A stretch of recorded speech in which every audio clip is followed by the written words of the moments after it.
Thank you so much for joining. We'll start with the Mangalachan. Om Namo Bhagavate Vasudevaya. Om Namo Bhagavate Vasudevaya. Om Namo Bhagavate Vasudevaya. Narayanam Namaskrityam Naram Chaiva Narottamam Devim Saraswatyam Vyasam Tato Jayavdire. Om Bhakyantimirandasya Jnananjana Shalakaya Chakshurunmilitam Yena Tasmai Shri Guruve Namaha. Jaya Sri Krishna Chaitanya Prabhu Nityananda Shri Advaita Gadadara Srivasadi Gaur Bhaktivinoda. Hare Krishna Krishna Krishna Hare Hare Hare Rama Rama Rama Hare Hare. Mukham karoti vacha pangam te gire. Kripatamam vande Shri Gurudev.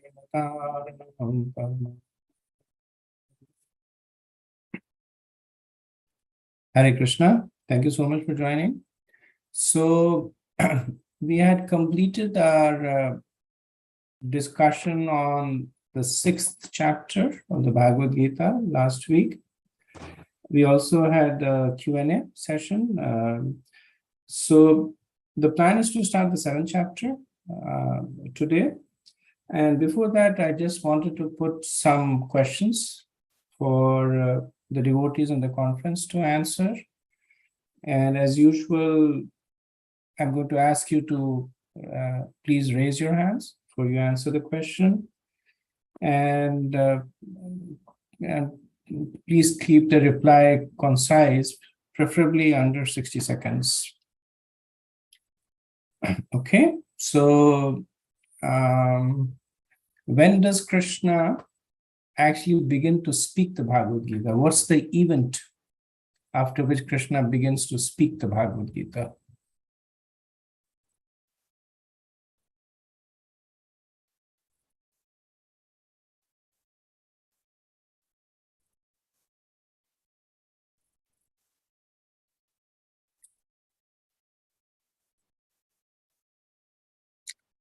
Advaita Hari Prabhu?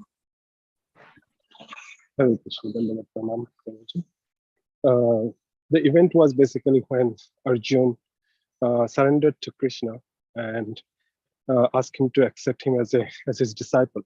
And at the time, Krishna starts speaking the Bhagavad Gita. Very good. Thank you. So this is when Arjun says, Karpanya dosha pavata svabhava prachami mam tunta dharma samudya cheta. When you say that, I have no other shelter other than you.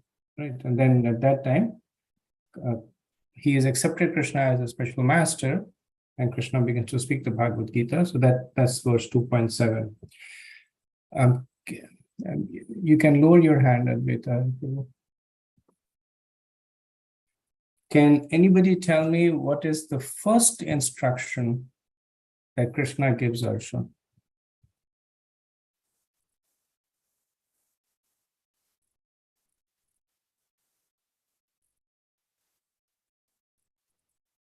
Ritesh Prabhu? Do your duties, do your prescribed duties, and yeah, I think do your prescribed duties was his, I think, first instruction. Okay, somebody else?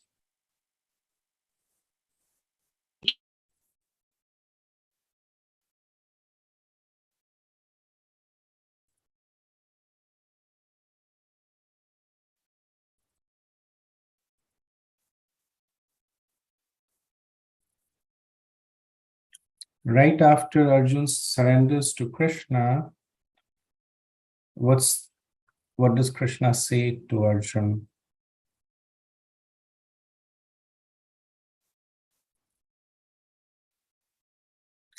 Does anyone remember chapter 2, verse 12?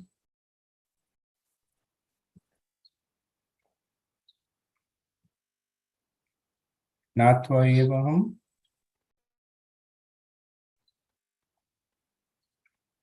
Advaitari Prabhu? Sorry, Prabhu. I think when at that time Krishna basically said that you are speaking like a basically speaking like a very learned person, but you are behaving like a foolish person. That was the first point that he raised. He makes it, but that was not, so that was before Arjun surrenders to Krishna. After Arjun surrenders, Okay. the first instruction Krishna gives is Natvoyam Jatu Nasham Natvam Neva Janadapan Nacheva Nabhavishyama. But never was there a time when you did not exist, I did not exist, or all these kings exist, and never will they cease to exist. So essentially, Krishna informs Arjun that you're not the body, but you're the spirit soul. This is the first instruction because this is the basis of Gita. Krishna never repeats this instruction again in the Gita because it's the foundation.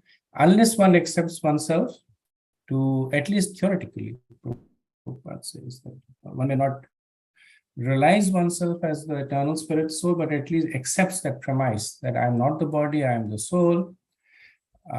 Only then does the Bhagavad Gita make sense. Otherwise, the person will not be able to relate to Bhagavad Gita. Can anyone tell me what is so the first 6 chapters are called karma in the Karma Yoga, Karma Kand. But what is the essence of them? What is it that Krishna is trying to instill in Arjuna and us through these 6 chapters? Bhakti Vinod Prabhu? Hare Krishna Prabhu, I think the essence of these chapters is Nishkam Karma Yoga, where he's saying Nishkam Karma that Arjun has to do his prescribed duties, but without attachment to the fruits of the results. So you are right, but not completely. Nishkam Karma is a means to an end. What is it that Krishna is trying to instill in Arjun and us? So you're right, Nishkam Karma, but in itself, it's not an end. It's a means to an end.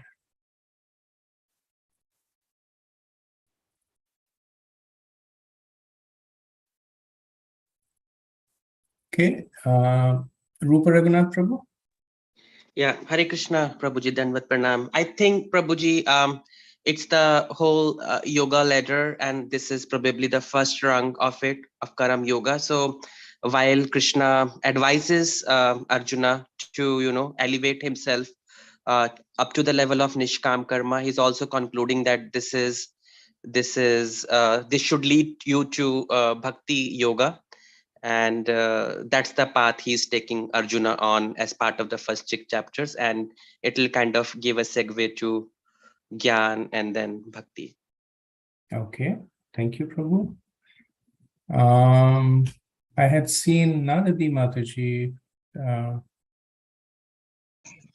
Hare Krishna, Prabhuji. Is it like do your prescribed duty? Because he was trying to get him to get ready to do his dharma. Okay. Shaktiman Prabhu? Hare Krishna, Prabhu. I'm not 100% confident, but I'll just give it a try. I think we all have to be engaged in some activity, otherwise it will be a false renunciation. So Krishna is prescribing to perform our duties and to get purified. And he says, he's elevating Arjuna to Bhakti Yoga. Okay, so I think they're all correct answers, and it's difficult for me to follow them, but the answer that I'm looking for is more simple, that the end goal of the 6 chapters of Bhagavad Gita, first 6 chapters of Bhagavad Gita, is to instill material detachment in Arjuna. So the construct of the Bhagavad Gita is that the first 6 chapters instill material detachment. The second 6 chapters instill spiritual attachment. And the last set of 3 chapters they reveal the mechanisms of how is the jiva entangled. That whole analogy of a rope and a pole, it indicates the nature of the knots, the nature of the rope, the nature of the pole, so that one can free oneself.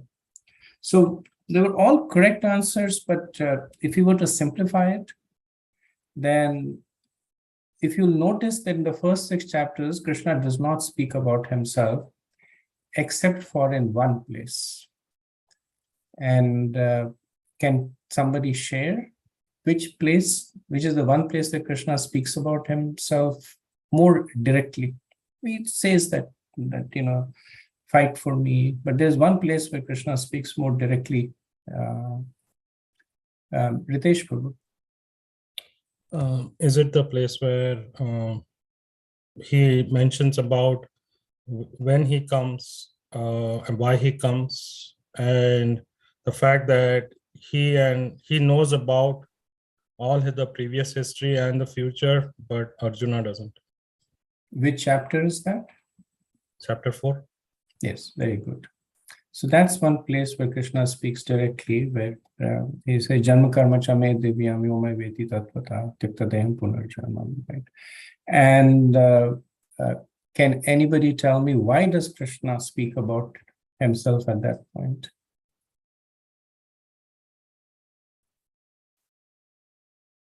Okay, I want to have other people also take, and maybe I should call out. Let's see. Ajit Krishna Prabhu, do you want to try?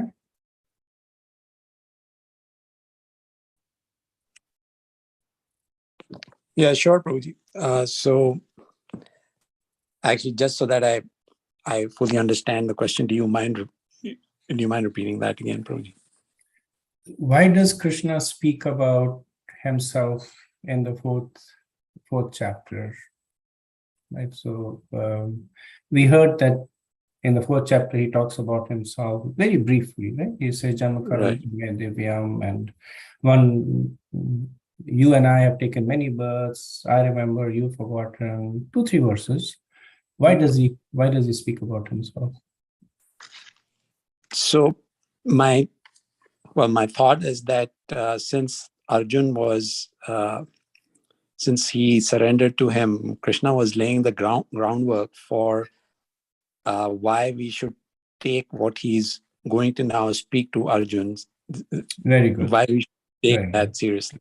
Right. So because Krishna is now going to be giving a lot of transcendental knowledge that cannot be empirically verified. So Krishna wants to make sure that the knowledge that is given is coming from an authorized source, which he says, I am the authorized. So Imam Vivashvati Yogam Pruktavan Vandra. I spoke this. And then Evam Parampara Praptam. I spoke it, and then it comes from the disciplic succession. And then finally, in the end, he says, how do you connect to the disciplic succession?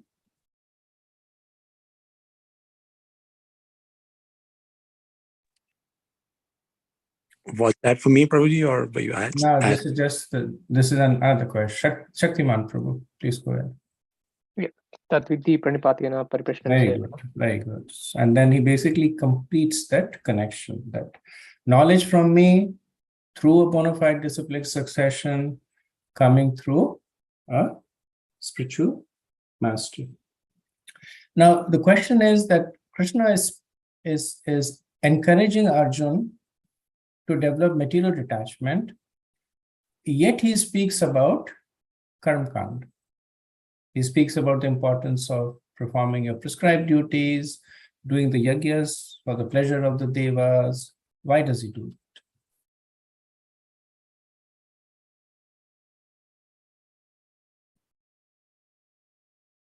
that? Okay.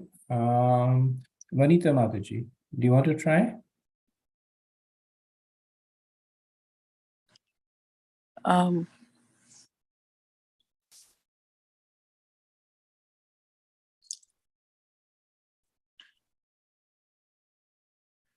can you repeat the question, Prabhuji, please? Okay, that's maybe next time you can try. Ranga Mataji. Yes, Prabhuji, that because the people are always wanting to do things, so he's trying to guide them through these activities so that they are still so that they can get to Krishna consciousness to the spiritual level. And he, as a leader, if he performs, then the citizens also will start following as an example, as a role model. I think. Okay. Yeah, that's okay. Okay. I think that's okay. Yeah. Rajiv Shamprabhu. I think Krishna obviously knew that there were a lot of people and they have different tendencies. So he's trying to give people all the different flavors of the yoga ladder, and which starts with karma kanda. It becomes the basis. Very good. So that's why Krishna speaks, because he knows that there are people who will be materially attached, who will not be able to perform nishkam karma.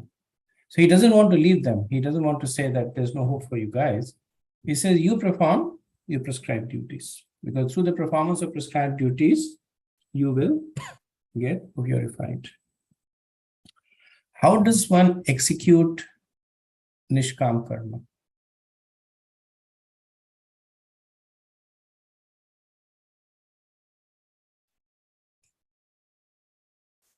Kokila Mataji? By material detachment, Prabhuji? Correct answer, something more specific. I'm looking for material detachment from what?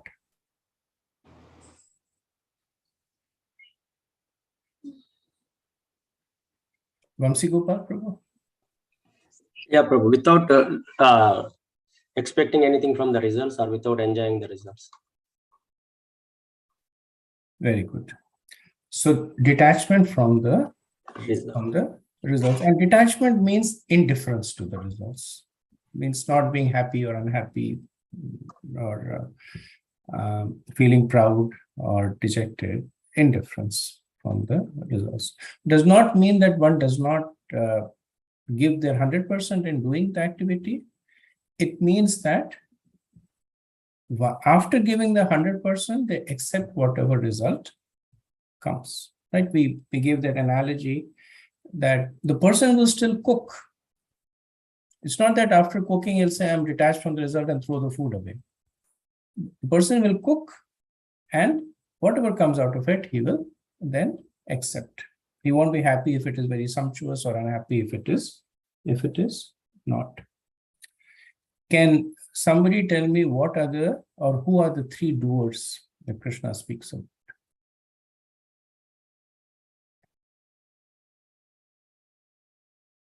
Chaitanya Das Prabhu?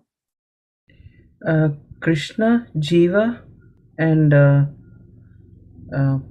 is it Maya, or is it? I'm not getting. Prakriti. Okay, you're mostly correct. Let's see if somebody else can give it more comprehensive.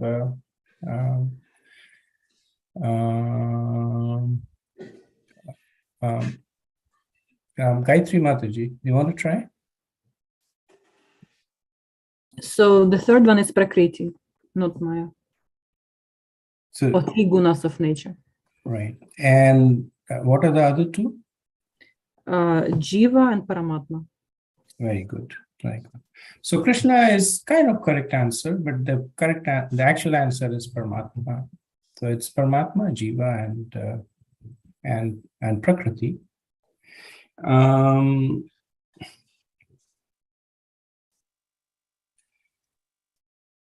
So when you read the purports of Srila Prabhupada in Bhagavad Gita, there is an predominant connection to Bhakti right from the very first instruction that Krishna gives. Why? Even when Krishna is speaking about material detachment, Prabhupada is speaking about Shuddha Bhakti. When Krishna is speaking about akarma, Prabhupada is speaking about chanting. Why?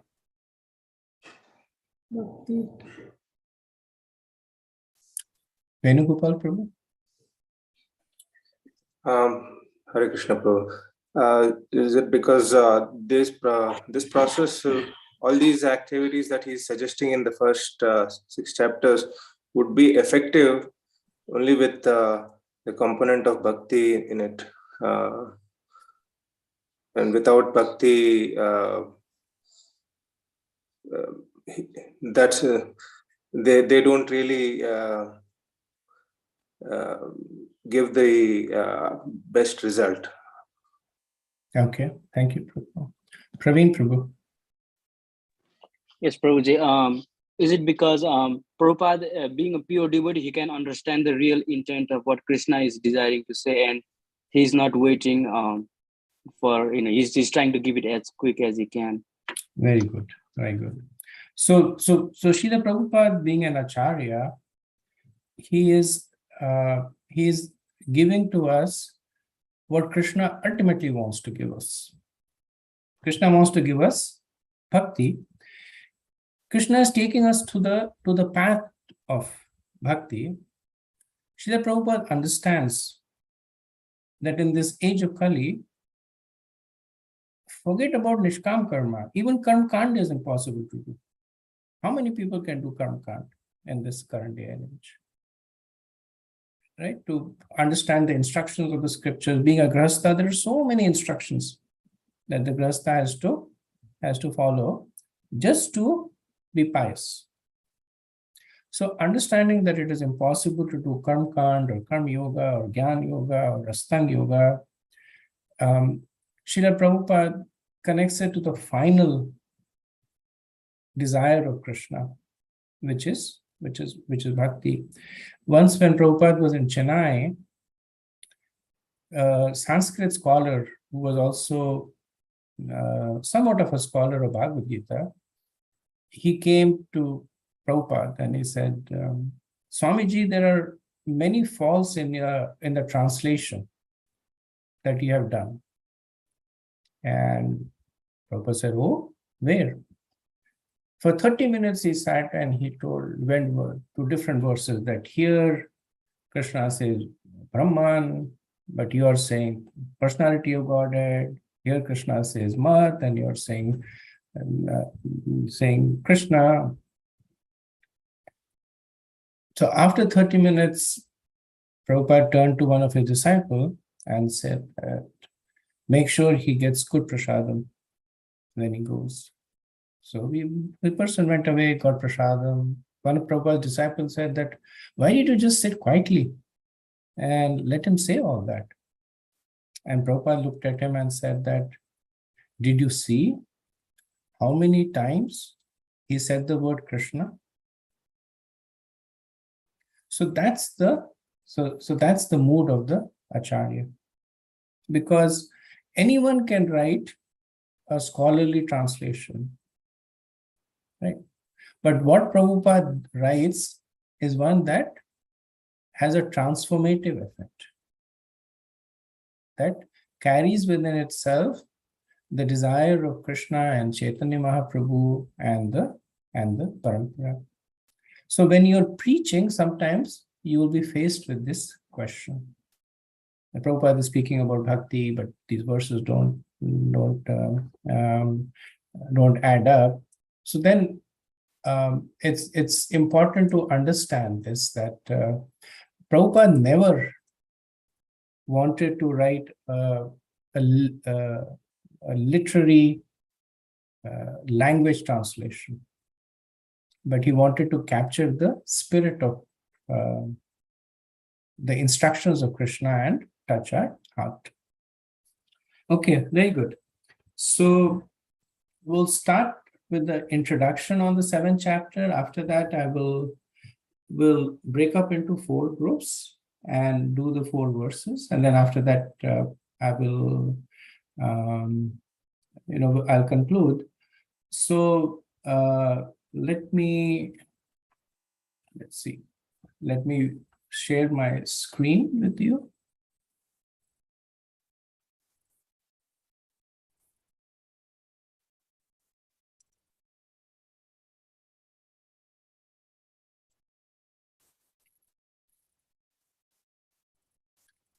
So the 7th chapter is titled as The Knowledge of the Absolute. And this gives us a sense of what is coming, right? So as I mentioned earlier, that so far Krishna was helping us get detached from material perspective. Now he wants to get us attached to the spiritual perspective. So he begins to introduce us to the spiritual aspect. So there is a change in focus over here from matter to Krishna, from the material world to Krishna. Earlier, Krishna barely spoke about him. From now till the end of the 12th chapter, it will be Krishna, Krishna, Krishna. Krishna will keep talking about himself. So in the first 6 verses, Krishna introduces us to ourselves. That you are the spirit soul. By performing activities with detachment, Atma Gyan will appear. So you will now not only know that you are the soul, you will realize that you are the soul. In this set of chapters, Krishna introduces us to himself. That who is he and how do we relate to him? So just a little bit about the succession. The first stage is Sakam Karma, which is Karkanda, where the focus is on the control of the urges. So what do the urges do? The urges cause us to do sinful activities. That you like somebody's wealth, that you steal it. So by having faith in the Vedas, one develops this understanding that this is right and this is not. Then we progress to Karma Yoga, where one not only controls the urges, but the senses also. So by the control of the senses, one develops detachment. One is not agitated when the senses are not gratified. And one is not unnecessarily pleased when the senses are being gratified. So Karma Yoga is performed at the platform of I am not the body, I am the soul, Atma Gyan. Then Krishna speaks briefly about Astanga Yoga, where there is the control of the urges, the senses, and the mind. So it's a cumulative process, it's building on one. So in Astanga Yoga, the focus is in control of the mind, because essentially the person uses the mind to connect to the Supreme. So faith in the super soul, and one gets Paramatma Gyan. And finally, then Krishna will speak about Bhakti Yoga, where there is control of the desires. So you notice that the growth is not there. So it's not a control of the urges, the senses, the mind and desires. No, it's just control of the desires, because Bhakti stands independent. Bhakti is not dependent. Astanga Yoga is dependent on Karma Yoga. Karma Yoga is dependent on Sakam Karma. Bhakti Yoga is independent. Control of the desires. What is the desire that one has? The desire that I will enjoy separately from Krishna. So the only requisite for this, faith in Krishna. And what Krishna gives here in Bhagavad Gita is Sambandha. The nature of the relationship between the Jiva and the Supreme Lord. Right? That's Sambandha. Yeah.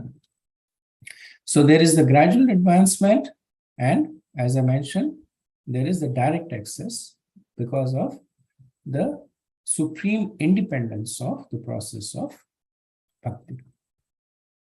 So in this set of chapters, especially in the 7th chapter, Krishna is saying that if you want to develop faith in me, first know about me.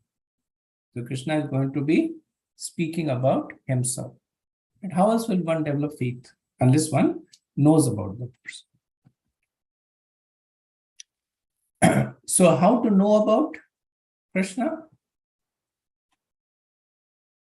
So by hearing with faith and practice. So the very first verse of the 7th chapter ends with Tat Shruno. Now hear from me. Right? And the last verse of the 6th chapter, Krishna says, this is my opinion. So essentially, both the verses are almost synonymous. So essentially what it is saying, now hear my opinion. Hear from me with faith. Practice, Krishna does not speak in so much in Bhagavad Gita, very minimal. Practice is something that comes up in other scriptures like the Bhagavatam and Bhakti Rasamrita Sindhu. When we do NOD, then we'll focus more on practice. Focus in the Bhagavad Gita is essentially to Sambandh Gyan, just to understand our relationship with Krishna. Srimad Bhagavatam is Abhidya Gyan, to understand what should we do to establish that relation. And Chaitanya Charitamrita is Prayojan Gyan, that having established that relationship, how does one experience bliss in the association of the Supreme Lord? So Krishna also talks about the rarity of bhakti. This is something that he has not spoken about when he's speaking about the other aspects that he introduced Arjun to. When he spoke about Karma Kand or Karma Yoga or even Astanga Yoga, doesn't speak so much about the rarity. But here he speaks about the rarity of bhakti, right? He says that Manusha Nam Sahasreshu Paschat. So out of thousands of people, one takes to bhakti.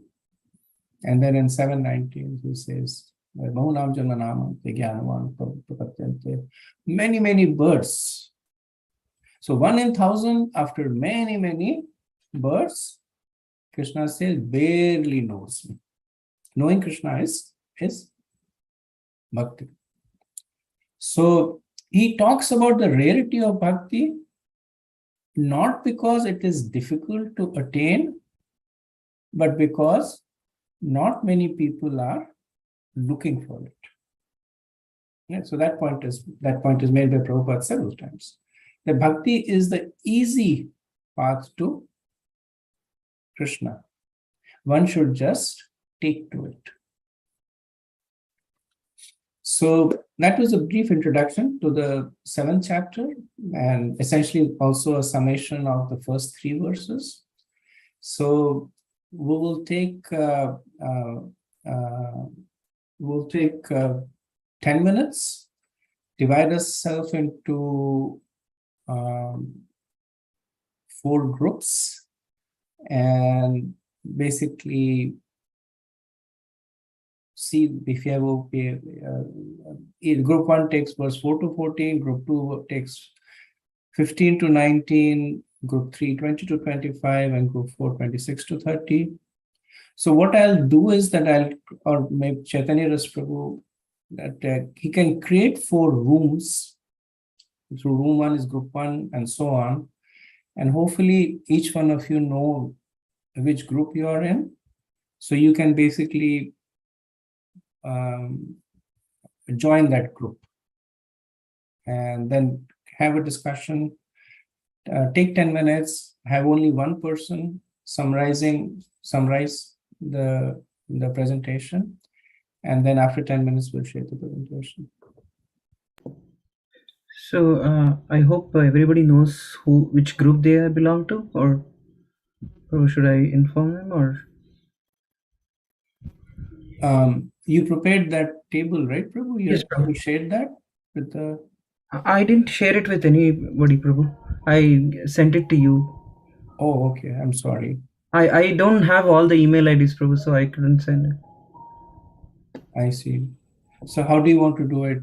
Should we just use a random? Yeah, assign automatically for now, and then probably by next class I'll send the to everybody to send the list to everybody, and then they can go about.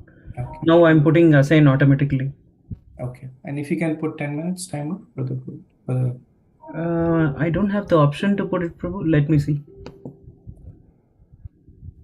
Yeah, I think. Yeah, like it. Oh, okay. Options. How many minutes, Prabhu? 10 minutes, Prabhu.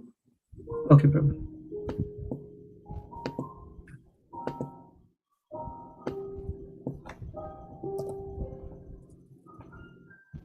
Is it possible to post the topics for the groups? I can put it in the WhatsApp, Mataji. I took a screenshot, so I can Thank put you. it.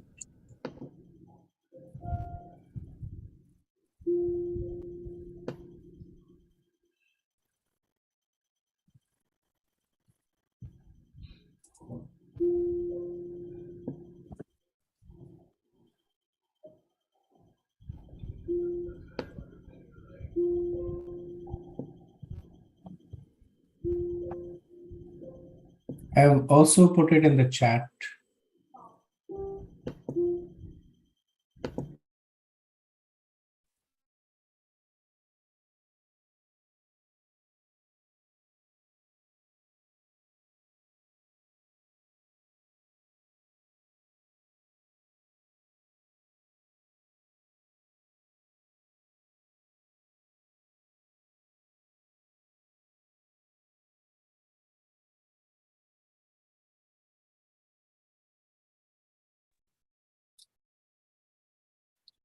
So Rupa Raghunath Prabhu, you're not been assigned a room.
Okay, I think we have everyone back.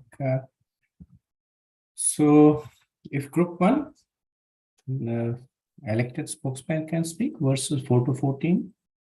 Hare Krishna Prabhu.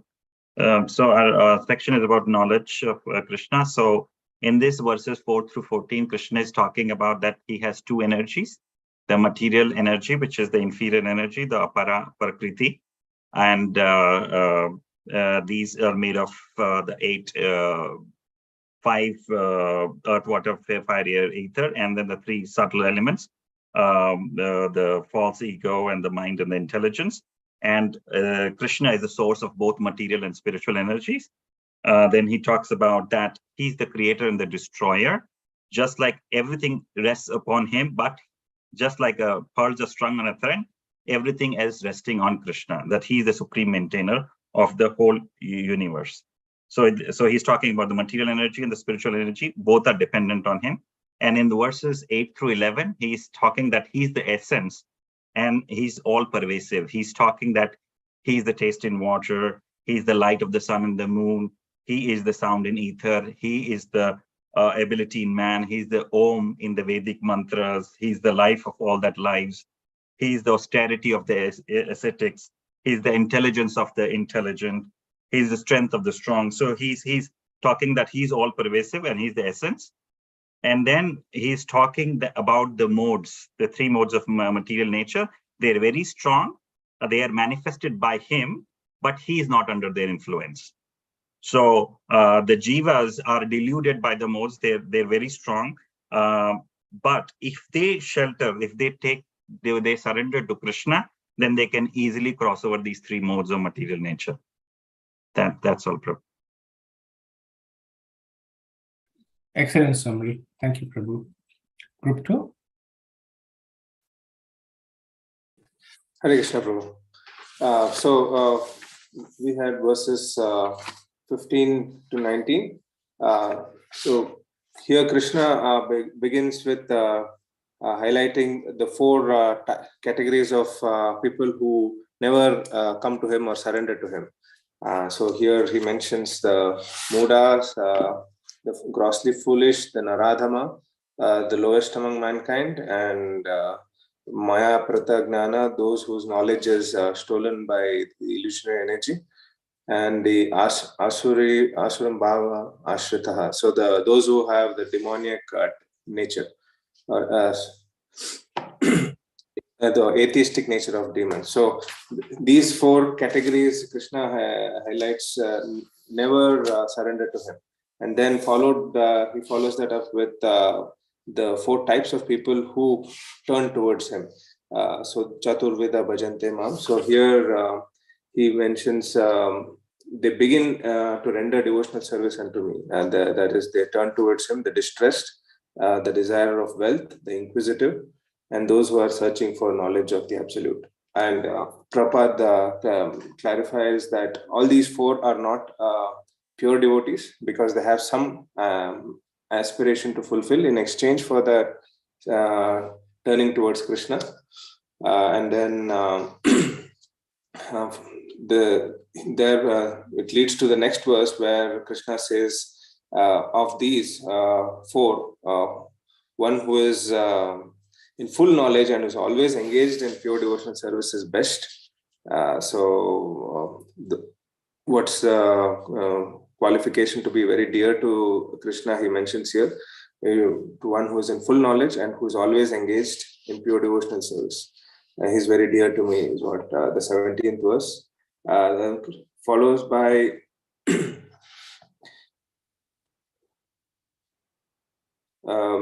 so 17th and 18th kind of highlight the same thing. Basically, the being in knowledge and executing devotional service are Krishna says are magnanimous souls.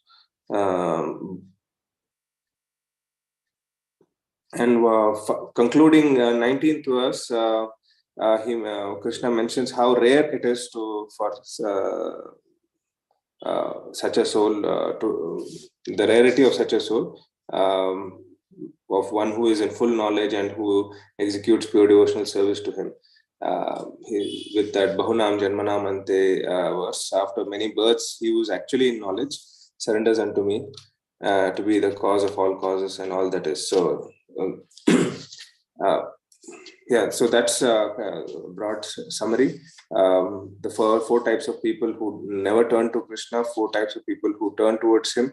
Of those 4 types, the one who is in knowledge, full knowledge of Krishna, and who act on that knowledge by serving him with pure devotion is the perfect or highest, and such a soul is rare. These are points Krishna is trying to highlight here.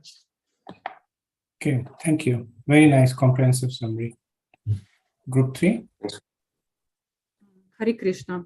So group 3 had verses 20 to 24. It answers the question, those who do not turn to Krishna, to who do they turn? This section says that those who do not turn to Krishna, they turn to demigods. And Krishna calls them Hrita Jnana, those who are deprived of knowledge, and also he calls them Abudhaya, people devoid of intelligence. So the question is, why do people not turn to Krishna? And the thing is that the more karma the person has, the less resistance to desires he has. So the more karma the person has, he just wants this desire to be fulfilled.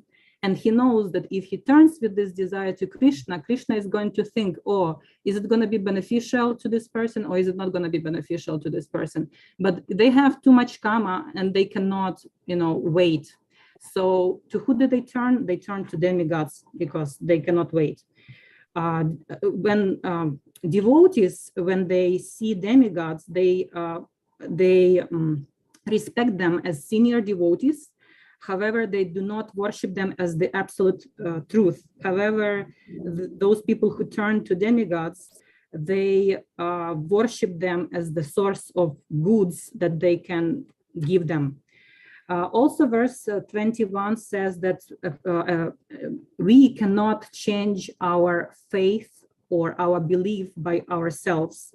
It's the Paramatma who infuses this faith into our heart. The only thing that we have control is what we desire. If we have certain desires, Paramatma gives us according to these desires. So the faith that we have is given by Paramatma according to our desires. So also we should be very careful how can we choose our communication and the people who we talk to, because it's their desires influence our desires. So it's very good to communicate with devotees, because devotees give us their desires. And that was probably everything which I wanted to say. Very good. Thank you. And the last group. Hare Krishna Prabhu. So for group 4, we had verses 26 through 30. And so in these verses, basically, there are 2 main topics that were discussed. In verse 26, Krishna describes himself a little more as the knower of past, present, and future, and as the person who knows all of the living entities. And then he, in the subsequent verses, he starts describing a little bit about the jivas. And in 26 itself, he kind of gives an intro saying that I know all living entities, but me no one knows. And then he goes on to, he expands on that a little bit by describing in verse 27 and 28, actually through 29, that the jivas are basically deluded by, in the verse Ichha Dvesha Samuttena, that by desire and hate. And because of that, they are bewildered. And because they're bewildered, they really do not know me. But then he describes different types of jivas, those who are intelligent or who have acted piously in their previous lives and have basically eradicated the or are free from the dualities of delusion and hate.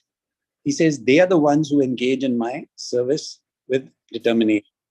So first he describes himself, then he describes the jivas who don't engage in his service, and then he describes what are some of the qualifications of the jivas who do actually end up engaging in his devotional service. And then he says, and then he describes the intelligent jiva in verse 29, where he says that those who understand their connection with me, or who understand the sambandha, they endeavor for liberation from old age and death. And then he also, so he goes into the Abhidheya part a little bit too, by saying that they engage in my devotional service. So they understand the sambandh and therefore they engage in devotional service. And then finally in verse 30, he describes the ultimate goal by saying basically that since those intelligent jivas know me as the Supreme Person and the controller of this material manifestation, and also as one who is above the demigods, they understand, since they know me as such, they can know me and think of me even at the time of death, and thereby attain the ultimate goal. So that's all we have. Okay, thank you, Prabhu. So excellent summation, and we have a good perspective of the flow of the chapter and the message of Krishna. So we're almost out of time. What we'll do is that next Thursday, I will summarize the summation, and we'll open up for Q&As on chapter 7, and then start with chapter 8, the early part. So if you could take the time to read the 8th chapter, we will do the study of the chapter and breakout during the discussion. But if you can prepare yourself by reading ahead of time. Also want to encourage you to take your module 1 exam. It's a good idea to take it sooner than later while the subject matter is fresh in your mind. Otherwise, you would have to spend more time once again revising it. Not necessarily a bad thing. You get to read it again. But one of the stated goals of Bhakti Shastri course is to successfully write the exam. And the success in the exam tends to be higher if you take it closer to the time that the classes were there. So I would encourage you to go ahead and take the exam. So we'll end over here. Vanchakalpatarubhyascha krapa sindhubhya eva cha Ditalam pavanebhyo vaishnavebhyo namo namah. Anant Koti Vaishnav Vrinda ki jai. Jai. Srila Prabhupada ki jai. Jai. I go. Hare Krishna. Hare Krishna. Hare Krishna. Thank you so much. Hare Krishna.